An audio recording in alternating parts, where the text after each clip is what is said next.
Consultoría Sura cuidamos la vida de las personas para tener organizaciones más saludables y más competitivas. Los invitamos a ver este video en el cual hacemos énfasis en las tareas de alto riesgo y en los cuidados que debemos tener para trabajos en alturas, que es una de las tareas que en el mundo mayor riesgo generan y donde más debemos tener cuidado. Esperamos que sea de mucha utilidad. Bienvenidos a nuestra charla de seguridad en trabajo en alturas. Es importante que tengamos en cuenta que la norma 1409 fue una modificación a la resolución 3673 de trabajo en alturas que salió en el 2008. ¿Qué modificaciones tuvo el tema de la certificación en alturas? Antes el certificado es solamente por un año. Entonces cada año nos vamos a recertificar. La resolución 1409 dice el certificado de trabajo de alturas no tiene vencimiento. Una vez que yo saque ese certificado, ya quedo certificado. Otra cosa es que tengo que estar validando permanentemente, cada año, un reentrenamiento en trabajo de alturas. ¿Cuándo más debo hacer este reentrenamiento en trabajo de alturas? Cuando cambio de actividad económica, cuando ingreso como nuevo a otra empresa, a otra obra, nuevamente me deben de hacer una valoración médica a ver cómo es mi estado de salud. El certificado de alturas, sabemos que son 40 horas en curso avanzado, de las cuales son 16 horas teóricas y 24 horas prácticas. Los que son administrativos pueden hacer un curso de 8 horas, que es un curso básico. Ya el coordinador de trabajo de alturas sí necesita mínimo una capacitación de 80 horas para poder ser la persona calificada que nos va a controlar la actividad. Por eso es obligación que yo asista a todas las capacitaciones que se me dan, bien sea en este caso específico de trabajo de alturas o en cualquier capacitación que me den a través de los asesores de consultoría en gestión del riesgo, de la ARL Sura o de distribuidores que tiene la organización, para poder controlar todas las tareas. El alcance de la resolución 1409 se nos da para las empresas, para los contratistas, para los subcontratistas, para el trabajador, absolutamente para todos. ¿Por qué salió la norma de trabajo y alturas? Porque las características del sector de la construcción en Colombia se nos da que en un momento en que era la primera tasa de mortalidad que teníamos en el sector, lo estaba dando el trabajo de alturas. A partir del año pasado es obligación de que todas las empresas que tienen trabajo de alturas con riesgo de caída tengamos que tener ese coordinador de trabajo de alturas. Este coordinador, ¿qué es lo que nos va a validar? Efectivamente, que la PONA pueda hacer el trabajo, que tiene considerado todos los riesgos que nos van a permitir poder controlar la tarea. También tiene que estar pendiente porque en caso tal de que el compañero sufra un accidente, sufra una caída, tiene que estar pendiente con el autorrescate.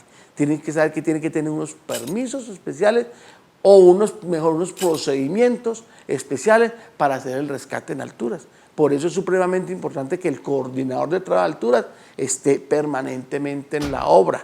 Recordemos que la norma dice muy claro, no es generar unos puestos de trabajo adicionales. Una persona competente puede ser coordinador de trabajo de alturas. Ahora los inspectores de seguridad, los encargados de seguridad, si cumplen ciertos requisitos de la norma, pueden ser coordinadores de trabajo en alturas. ¿Cuándo manejamos el permiso de trabajo de alturas? Cuando estamos haciendo una actividad que no es rutinaria, o sea, que es esporádica. ¿En qué consiste? Nos reunimos los trabajadores, entre nosotros identificamos los riesgos, identificamos la actividad que vamos a realizar, vamos a tener los elementos de seguridad, vamos a tener los equipos de protección contra caídas, conocemos la tarea, tenemos el estándar, podemos tener el análisis de riesgo por oficio o el ARO que llamamos, o el AST como lo llaman en otros sectores, pero necesitamos tenerlo válido. ¿Cuándo vamos a hacer ese permiso? Iniciando la jornada laboral, no terminando.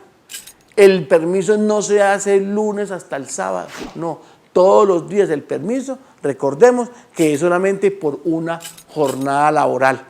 Esa jornada laboral nos permite calcular cuánto vamos a estar expuestos en altura, que lo está validando permanentemente nuestro coordinador de trabajo en alturas. La documentación, cómo vamos a diligenciar ese permiso de trabajo, los datos mínimos que debe tener, nombre de la tarea, fecha de la tarea, hora de la tarea, actividad que se va a realizar, quiénes son los que van a ejecutar la tarea, qué riesgos tenemos asociados a la tarea.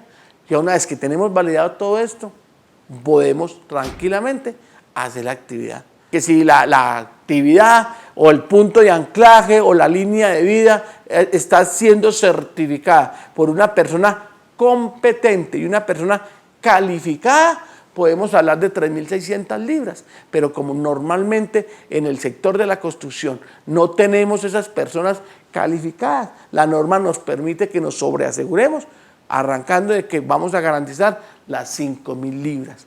5.000 libras que nos tiene que resistir, ¿qué? El arnés de seguridad. 5.000 libras que nos tiene que resistir la línea de vida, los mosquetones, los conectores, el tie-off, el punto de anclaje. Y en el punto de anclaje es supremamente válido que tengamos unos cálculos de tipo de ingeniería donde nos diga que efectivamente sí resiste el punto ese punto y sí va a aguantar con mi peso. Ahora tengamos en cuenta unos tips de seguridad en el momento de que vamos a ejecutar la tarea. Definamos si la actividad que tenemos es rutinaria o no es rutinaria. Se nos da que si la actividad es rutinaria, podemos trabajar y podemos hacer un control de la actividad mediante un procedimiento de seguridad, donde todos los días vamos a estar validando una lista de chequeo que nos permite validar efectivamente que el trabajador está en buen estado de salud, que el trabajador tiene sus elementos de protección personal, que el trabajador conoce de la tarea y entonces la puede ejecutar. Cosa distinta cuando yo estoy haciendo una actividad que no es rutinaria, que es primera vez que yo la hago o que eventualmente la hago, no estoy acostumbrado a hacerla, donde efectivamente tengo que hacer un permiso de trabajo. Y ahí es donde juega un papel muy importante el coordinador de trabajo de alturas. Si tengo sobrepeso, tengo que reportarlo inmediatamente porque yo no puedo hacer trabajo de alturas, donde tiene ciertas características, tiene unas restricciones de tipo médico, tiene un perfil de trabajo de alturas que necesita estar validando permanentemente. Conocimiento de la tarea, uso de elementos de protección personal, el uso de los equipos de protección contra caídas, el uso de sistemas de acceso a los distintos tipos de alturas, llámese escaleras, bien sea andamios tubulares o andamios colgantes, o ya unos andamios de tipo adosados como los conocemos como palomeras. Entonces, estos elementos nos permiten que son sistemas de acceso que nos permiten desarrollar la actividad de una forma segura. Y en cuanto a estos deberes, ¿qué es valioso que tengamos en cuenta? Todos los días cuando voy a exponerme a trabajo de alturas, tengo que saber que si estoy trasnochado, que si estoy consumiendo sustancias o medicamentos que me pueden generar somnolencia, tengo que reportarlo inmediatamente. Realizar las charlas de 5 minutos, la capacitación permanente a los trabajadores, que nosotros nos capacitemos en las tareas que tenemos que realizar permanentemente. Es muy importante que retroalimentemos a los jefes, al coordinador de trabajo en alturas, a los compañeros en los incidentes que tenemos. Por eso es importante que apoyemos las investigaciones de los accidentes de trabajo de nuestros compañeros. El casco con barbuqueo.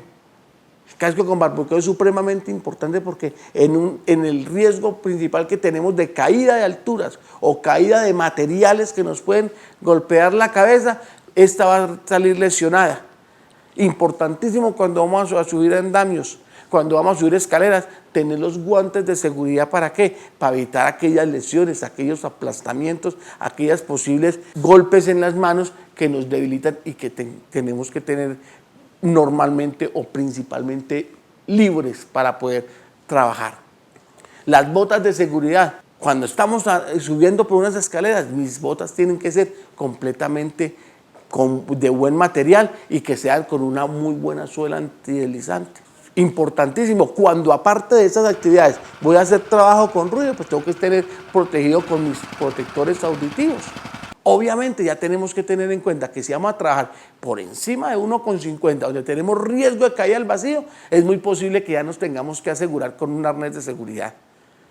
Y que ya previamente nuestro coordinador de trabajo de alturas tuvo que haber validado el punto de anclaje, tuvo que haber validado una línea de vida, unos mosquetones, unos conectores, puede ser un tie-off inclusive.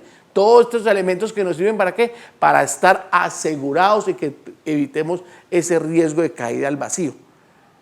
Es importante que no sigamos improvisando con escaleras. Las escaleras tienen que cumplir unos estándares mínimos de seguridad, como que sus peldaños son completamente en buen estado, todos son uniformes, más o menos entre 35 y 40 centímetros entre peldaño y peldaño. Una cercha en una obra no nos sirve como escalera. Sin embargo, desafortunadamente todavía hemos encontrado esos actos inseguros que nosotros estamos realizando.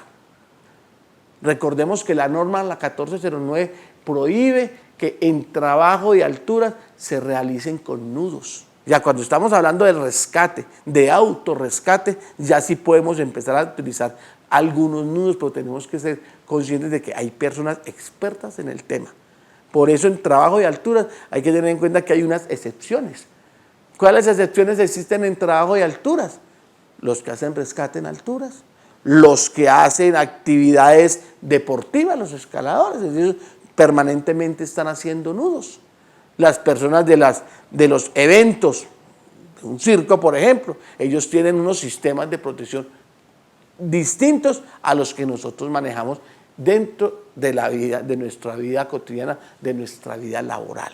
Entonces es válido que tengamos en cuenta esas cosas antes de ponernos a inventarnos unos nudos que lo que hace es que pierde la resistencia en el momento de que se nos estrangule la cuerda, que debe ser de tipo poliamida. Si me van a mandar a hacer una actividad en alturas con un compañero que no se cuida, que no sabe de la tarea, que no se coloca los elementos de protección personal, yo debo levantar la mano y decir, no señor, pare un momentico, que yo no puedo hacer la tarea con usted hasta que no se me asegure, hasta que no se pongan los elementos.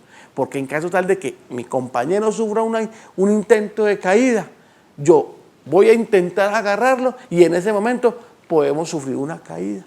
Válido el tema de las líneas de vida. Si yo estoy expuesto a caer a alturas, tengo que tener todo mi sistema de protección. Si lo puedo tener todo el sistema de protección pasiva, bienvenido. Y si no, me toca tener el tema de protección activa. ¿Qué es protección pasiva? Son todos aquellos elementos que me permiten a nivel general controlar el riesgo en el medio. Entonces yo tengo unos andamios, tengo unas barandas que deben de cumplir unas normas mínimas. No se nos olvide que para trabajo de alturas son 5.000 libras de resistencia que debemos de tener en cuenta. Y el sistema activo, ¿qué es lo que nos está diciendo? Que si no podemos controlar el riesgo completamente y si tenemos la caída de la persona, pues tenemos que tener esos elementos que nos permitan asegurarnos. Habrá casos donde, en el caso de algunos puentes, en algunos sitios con vacíos, tengamos que tener unos sistemas de protección pasiva importantes como son las mallas o las redes, que en caso de caída, pues nos vamos a asegurar. Yo debo saber, debo conocer mis equipos, cómo funcionan para poder así ejecutar una tarea en forma segura. Nosotros debemos de tener un programa de manutención de esa herramienta, el mantenimiento que le vamos a dar y el aseo que le vamos a dar a la misma. A la herramienta, a los andamios, a la escalera, a nuestro sitio de trabajo, debemos de hacerle una inspección ocular periódica, todos los días si es posible. La jornada de orden y aseo en la obra, en el sitio de trabajo, es supremamente importante que la tengamos en cuenta antes de iniciar la labor. Recordemos que es muy importante que delimitemos nuestra área de trabajo. Yo me estoy apersonando de un área en la cual yo estoy seguro y tengo que brindarles seguridad a mis compañeros de trabajo. Una alta accidentalidad que tenemos es por las caídas por los vacíos. Así es que tenemos que proteger todos estos vacíos con barandas, con señalización, con sistemas de alarma que me permita estar pendiente en el momento de dar un paso. Recordemos que cuando vayamos a realizar tareas en alturas debemos de estar en buen estado de salud. No debemos de haber consumido medicamentos, no debemos de estar trasnochados. Debemos de estar con los 5 sentidos puestos en la tarea que vayamos a realizar. Tengamos en cuenta las condiciones de seguridad que se evidencian en la obra, pendientes de los cables eléctricos, de las extensiones eléctricas, de todos aquellos elementos que nos pueden poner en riesgo la seguridad durante la ejecución de la tarea. Recordemos que cuando vayamos a instalar un andamio, cuando vamos a colocar una escalera, debemos primero que todo verificar el sitio donde la vamos a colocar, el sitio donde la vamos a asegurar. La escalera, recordemos que tiene que estar asegurada la estructura y debe sobresalir 2 peldaños o 1 metro por encima de la estructura donde vamos a trabajar para evitar riesgo de caídas. Recordemos que está prohibido en trabajo en alturas arrojar objetos al vacío. Cuando estamos a borde de placa, evitemos barrer hacia afuera. Hemos tenido accidentes mortales porque le caen materiales a los compañeros que están transitando en los primeros niveles del edificio o de la obra donde estamos ejecutando nuestras actividades. Evitemos al máximo hacer bromas o jugar cuando estemos haciendo actividades en las obras, principalmente cuando estamos en trabajo de alturas. Cuando vayamos a usar escaleras metálicas tipo tijera, tengamos mucho cuidado con los cables eléctricos. Recordemos que esas escaleras, la mayoría no son dieléctricas y nos pueden generar riesgo eléctrico.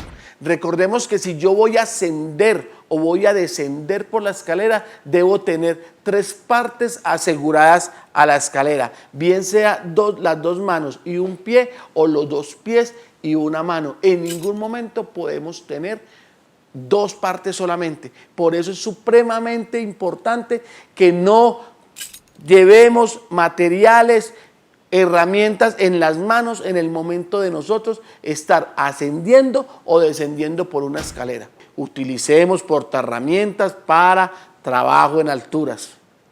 No nos olvidemos que en el momento de que estamos trabajando en andamios tenemos que tener nuestro arnés de seguridad de cuerpo entero colocado en forma segura. Las barandas deben ser mínimo de 1 metro, deben tener guardacuerpo y deben de tener guardapiés. Cuando estamos utilizando barandas de madera, tenemos que validar que la madera sí sea de buena calidad. La concentración en la tarea hace que podamos ejecutarla de una forma segura, evitando accidentes propios o a los demás compañeros. Respetemos todas las reglas de seguridad, respetemos la señalización, respetemos todas las recomendaciones que nos dan, que nos las hacen para nuestro propio beneficio, para nuestra seguridad, para la seguridad mía, de mi familia, de mi empresa. Cuando evidenciemos peligros en la obra, por favor, identifiquémoslos y reportémoslos al encargado de seguridad, a mi supervisor, a mi coordinador de trabajo en alturas. Recordemos que si el andamio se encuentra en una zona donde tenemos flujo vehicular, tenemos que colocar colombinas, tenemos que colocar conos de seguridad, tenemos que colocar cintas amarillas, cintas que nos impidan que nos puedan golpear ese andamio, que nos puedan golpear esa escalera. Recuerde que la seguridad depende de todos, especialmente de usted.